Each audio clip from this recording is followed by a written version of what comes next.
आपल्याकडे खवय्यांच्या सर्वसाधारणपणे 2 जमाती आढळतात, एक शाकाहारी आणि दुसरी मांसाहारी. पण काही पदार्थ असे असतात जे या दोन्ही जमातींमध्ये अगदी अलगद मिसळून जातात. असाच एक पदार्थ म्हणजे पुदिन्याची चटणी.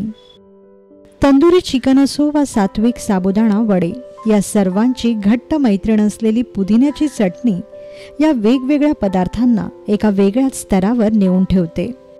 चला मग आज आपणही बनवूया पुदिन्याची चटणी.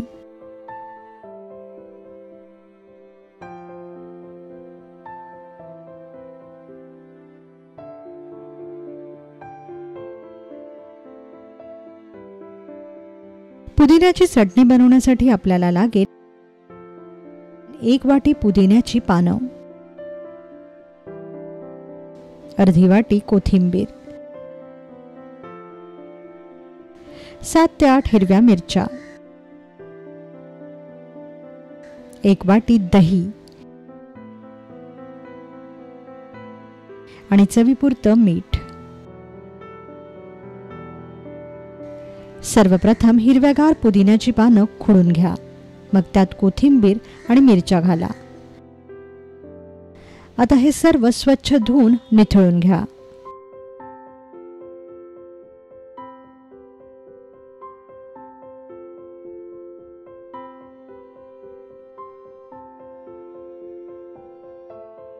हाताने दाबून यातील सर्व अतिरिक्त पाणी काढून घ्या.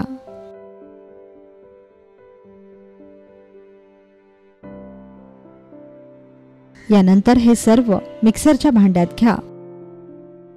वरून यात चवीपुरतं मीठ घाला आणि याचं बारीक वाटण वाटून घ्या. गरज वाटल्यास यात अर्धा ग्लास पाणी मिसळा.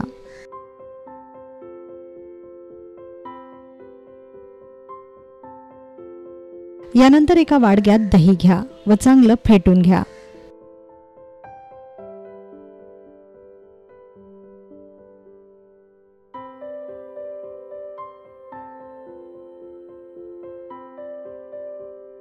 दह्यातल्या गुठळ्या फोडून घ्या व छान एकजीव करून घ्या.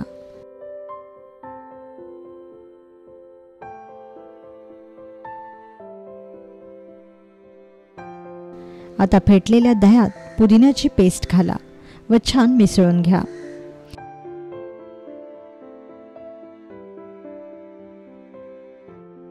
तुम्ही तुमच्या आवडीप्रमाणे या दह्याचं प्रमाण वाढवू किंवा कमी करू शकता.